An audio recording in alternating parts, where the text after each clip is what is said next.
আজকে mango cake বানাচ্ছি, তার জন্য একটা মিক্সিং জারে 1 কাপ সুজি নিয়ে নেবো। সুজিটাকে খুব ভালো করে গুঁড়ো করে নিয়ে আসতে হবে। এখন এই সুজির গুঁড়োটাকে একটা বোলের মধ্যে ঢেলে বোলটাকে সাইডে রেখে দিচ্ছি। আর ম্যাঙ্গো কেক বানানোর জন্য অবশ্যই ম্যাঙ্গো লাগবে। তারপর একটা আম নিয়ে নিচ্ছি, আমটাকে খোসা ছাড়িয়ে টুকরো করে কেটে নিয়ে মিক্সিং জারের মধ্যে দিয়ে দিলাম। তারপরে চিনি, পাউডার দুধ আর লিকুইড দুধ দিয়ে খুব ভালো করে একটা পেস্ট তৈরি করে নেবো।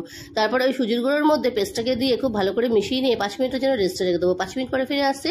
5 মিনিট পরে এসে এর মধ্যে 1 প্যাকেট ইনো আর অ্যাক্টিভ হওয়ার জন্য আরেকটু লিকুইড দুধ দিয়ে খুব ভালো করে মিশিয়ে নেবো। মেশানো হয়ে গেছে। এখন ব্যাটারটাকে সাইডে রেখে দিয়ে একটা কেক টিন রেডি করে নিচ্ছি। কেক টিনটার মধ্যে বাটার পেপার দিয়ে একটু ঘি ব্রাশ করে নিয়েছিলাম।